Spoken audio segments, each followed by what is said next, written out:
গুরুদেব এতিয়াও অহা নাই শিক্ষাদানৰ বাবে। আমি সকলোৱে মিলি তাকেই আলোচনা কৰি আছিলো। যুধিষ্ঠিৰ,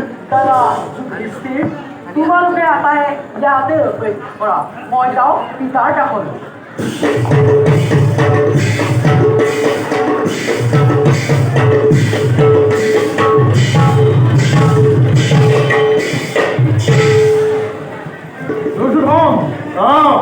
জানা নেকি গুৰুদেৱ এতিয়াও ইয়ালৈ নহাৰ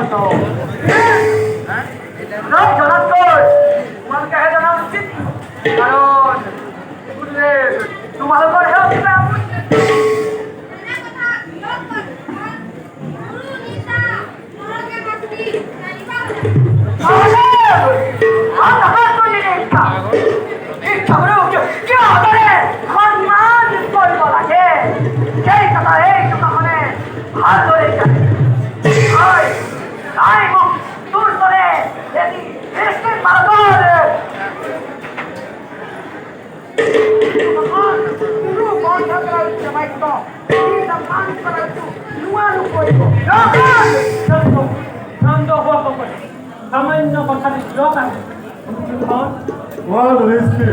গুৰুদেৱক কৰুণী তোমাৰ কাষত নেদেখো আপত্তিৰ কাৰণ আছে।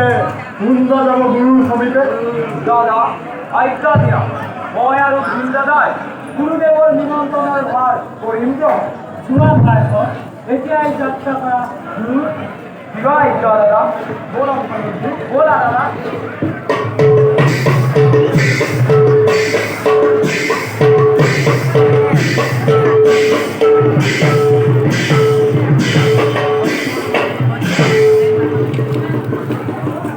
ভাইহঁত দাদা গুৰুদেৱ আহে মানে আমি সৌ বৃক্ষৰ তলতে কণ্টেক্ট বিশ্ৰাম কৰোঁ ব'লা দাদা